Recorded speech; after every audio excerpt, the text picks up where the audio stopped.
Hi, I'm MJ with iFixit, and it is that time of year again. Like clockwork, Apple has released its latest iteration of the iPhone 5.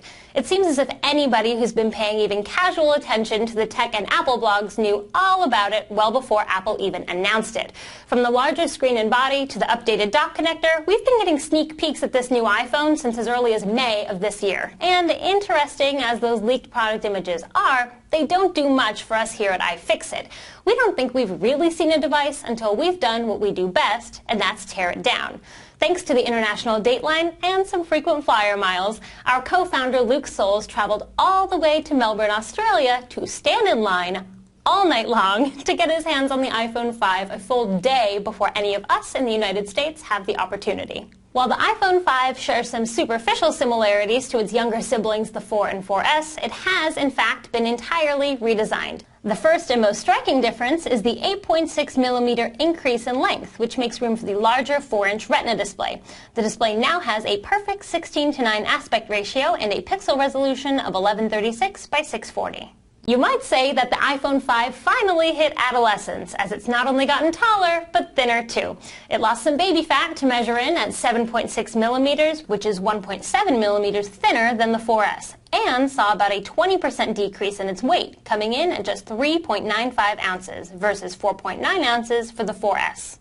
But being tall and thin isn't everything. As we all know, it's what's on the inside that counts. So, on that note, let's take a look at what's making this latest iPhone tick. Getting into the phone was déjà vu inducing, as Apple continued using its proprietary pentalobe screws to hold the phone together. We, of course, saw that coming and sent Luke with a pentalobe driver that was just perfect for the job. Once those screws were out, we were met with a pleasant surprise. I never thought I would be so excited to see a suction cup, but there it is.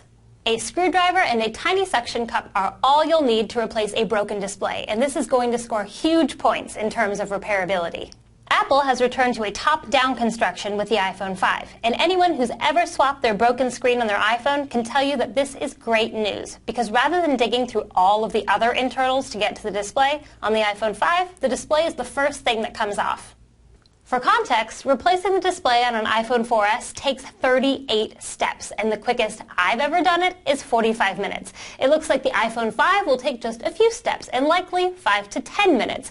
And since the display is the most common thing that breaks on most smartphones, we consider an easily replaceable display to be a win for consumers. Our next step, as any good repair person can tell you, is to disconnect and remove the battery. For comparison, the iPhone 5 has a 3.8 volt battery, whereas the iPhone 4S's battery is 3.7 volts.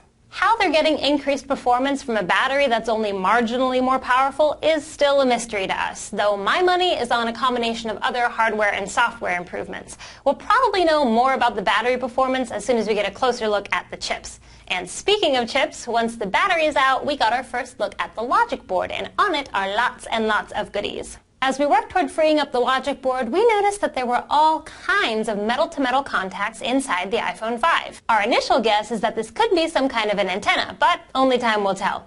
With the logic board free, we finally have the opportunity to inspect the chips that make up the iPhone 5. Behind some shielding, we discovered the elusive A6 chip. Here's where the chip geeks should get excited. The A6 is Apple's first custom-designed processor for the iPhone, and it seems like it's quite the little powerhouse.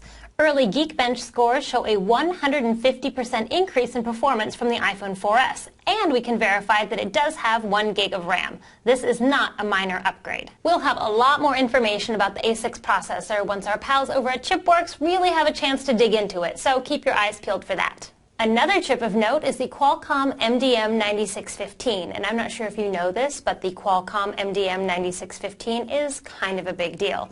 For those of you that were cheering when Apple announced that the iPhone 5 would be LTE enabled, this is the chip you need to thank. So we set the logic board aside and turned our attention to the rear case. The Lightning connector assembly contains the headphone jack, loudspeaker, and of course the new Lightning dock connector. This is the guy you want to blame for making all of your accessories obsolete. Though we have to say that it looks like Apple didn't make this decision out of spite so much as out of necessity. There is no way they could have crammed a 30-pin dock connector in the iPhone 5. There just isn't enough room. So, with all of the components removed from the rear case, we made an interesting discovery. The entire rear case of the iPhone 5 weighs only slightly more than just the glass of the iPhone 4S, and that probably has something to do with the 20% decrease in weight. With our teardown complete, it's time to answer the million-dollar question. Just how repairable is the iPhone 5? Here at iFixit, our mission is to teach everyone how to repair everything. So we give every gadget we tear down a repairability score between 1 and 10, 10 being the easiest to repair and 1 being the most difficult. The iPhone 5 scores a very respectable 7 out of 10 for repairability, and here's why. With only a couple of small tools, the display comes right off, making replacing it super easy. On the downside, the screws holding the display in place are proprietary, so you'll need a special pentalobe driver to remove them. The lightning connector assembly has so many other components attached to it that it makes replacing a single component, like the headphone jack for example, impossible. The iPhone 5 is 50% more durable than the iPhone 4 and 4S, as only one of its faces is made of glass.